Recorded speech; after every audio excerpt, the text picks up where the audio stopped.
Hello, Karyn, and hello, everyone. It's good to be here on this podcast.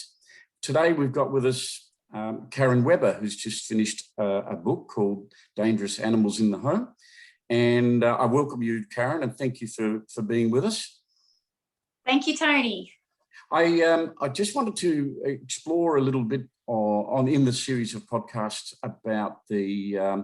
about self-responsibility and interview different people that are actually going down that line and have proven it, and then written a book about their own circumstances and how they've faced up to the self-responsibility that they have taken on. So that's where we're starting with Karyn.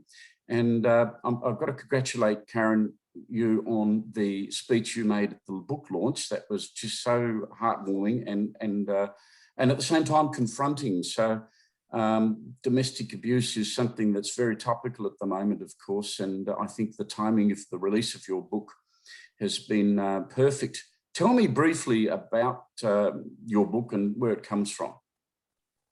My book originally was meant just for my immediate family, and I love mentoring young girls, and I have a lot of women and men who are, say, 10, 15 years older than me that mentor me also. So they've influenced me to actually want to pass that on.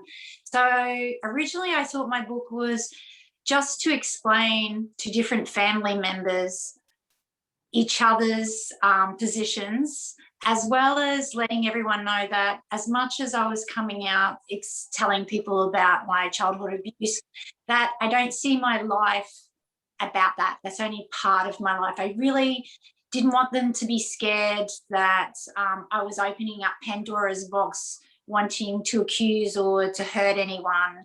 So I was really wanting to thank everyone for being the positive part in my life and so on. And also explaining my husband, who's like a very big protector in my life, explaining to him the difficulties that my family actually went through learning about everything and their journey and how they actually become victims in it also. And in the bigger picture, so was my husband, because he has isolated himself. So he's now a victim too. And it's about everyone having empathy. So if I was to put a name on my book, I really would love it to be thought of as empathy rather than the abuse. Yeah, no, that goes down the line of the giving mentality that I talk about in my book, The Answer Is You. And so you've not just done it for yourself, you've done it for other people. Yeah, because I really believe that as someone who has been in trouble and acted troubled, that I can't be okay totally and truly unless my village, my family, my team, whatever people I'm around, whether it be work, family, friends, colleagues, anything, unless we're all successful and we're all doing the best we can, I can't truly be happy. And we see that, Tony, amongst our authors. I'm really noticing how much we're all helping promote each other, and we want us all to be great under, even if we, and this sounds really corny, and I don't mean it to be corny, but even as authors standing underneath the Ocean Reeves Publishers banner, like, we want them to be strong, because if they're strong, we're strong together. They need for us to be strong so they look good. It was so good to see them get that award the other day, wasn't it? Yeah, and I can see the reactions on Instagram and Facebook. Everyone's just like, yes, and that's the power of just that small little group. And I want that for my family, and I'm lucky enough to have it in my work, that my family's still processing and still healing, but they're all stepping up, and I'm proud of each one of them. And like I say, it took me 35 years to come out, so I've got to be kind enough to give them 35 years to have this hard information put to them, where they have to realign everything in their minds. Yeah, well, that kindly took up my next question, which is what the stages you went through to get to writing of the book. But look, marry that with the next question, which is emotionally, the journey that you went through to get to a stage where you were able to give like you have in this book.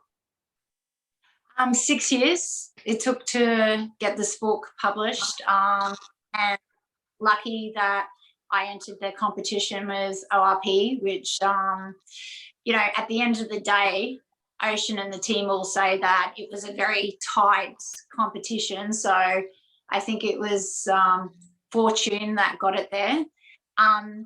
But at the initial parts, Tony, being dyslexic, it was a very messy way of writing, and I've had a psychiatrist friend encourage me because of that way we were writing it. It was like written from an empathetic point of view rather than some shit happened to me and I survived type of thing, because we all have our cross to bear, each and every person. And being a hairdresser, I've heard a lot of people's crosses. So I don't look at anyone as lucky. I look at them as strong, brave.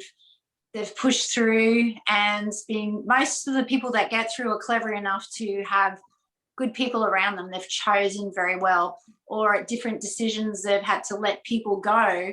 And the people that can let people go without it going, I drop you, or you're not in my life, or anything anymore, that can just let people live and let live without making a big deal about it. I find those people are the people that get through their troubled times the best, because sometimes people come a little bit and we've helped each other get through that patch, and it's okay to let each other go and just live and let live. And then somewhere along the track we might cross paths, and it makes it easier to face that person when you've blessed them when it's time to go, you know. Right. I had something that I had in my book that said, I can't forgive because basically I don't feel I'm a divine enough. I can't forget, I'm not stupid, but I can let go. And that was my catalyst to being able to get over the problems I had. That's very good wording to explain that long version I just said. I like that. Yeah. So did you find the process, well, you've just answered that too, which is the process of writing the book because you have dyslexia. It was like a lot of help. That process was supported by many. And most of the time I don't say my book, I say our book. And sometimes I find myself saying my book. And, I know it's my story, but it's literally our book. So many people have contributed to this book in some way. Even at the launch, I mean, how many people showed up because they want to be seen as against child abuse? They want to be seen. Yeah, and that couldn't have been that amazing night. I mean, if I just turned up, that would have.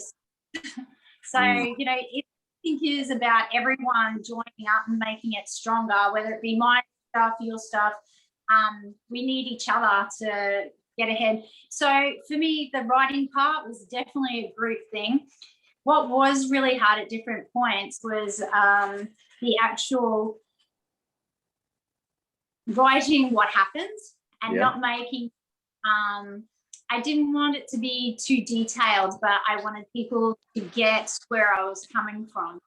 And the other part was I had to write down my core reactive behavior so that if another young person's reading it on any level, whether they be sexually abused, bashed, narcissistic parenting, whatever their form of heartache, or maybe they're adults and they're in a bad relationship and they're starting to act out. I needed to let people know that even though you see me now, 52, I'm very fortunate to have a nice career, in a beautiful relationship, great friends, my family is on the way to mending. It wasn't always like that. And that I didn't know back then that I was acting as a victim still, because I was very defensive. I was very self-abusive, like most teenagers, but I probably took it to another level. To let people know that you don't have to keep continuing to do that. It's okay to say, man, I made a mistake. And the moment we're accountable for our mistakes, it's the moment we get to heal and we don't act insane anymore, repeating and repeating and repeating, expecting a different thing. The moment you're accountable and you're empathetic and apology and own don't even have to apologize. You just have to own what. Cycle, doesn't it? Yep. Yeah. Yeah. But those days are very hard and very confronting, especially a couple of the topics that I speak about. I really had to be really careful also the way I worded it, because someone else may make choices that I made and they may not be the wrong choices for them. And I wanted that. I'm not judging anyone for anything you're doing. I'm the last person that should judge anyone. I'm just telling you my story. And I was really careful as to how I worded it, because I'm very well aware that my decisions, I may not have agreed with them as an older adult, but for someone else, they mightn't be the wrong decision. That might be what they need to do to get where they need to go. Fantastic. Go on, sorry. And for them to live their truth. That's what it's all about at the end of the day. Yeah, and face it. Yeah. Yeah. Yeah. Tell me about your future. So, What's going to happen now? Pardon? Tell me about the next step. I mean, you're obviously the next couple of months you'll be promoting the book, but in the future, where are you going from here? It's been really exciting. I've done a little bit of public speaking, so I'm really trying to practice doing that at the moment. There's been some other people, you know, yourself and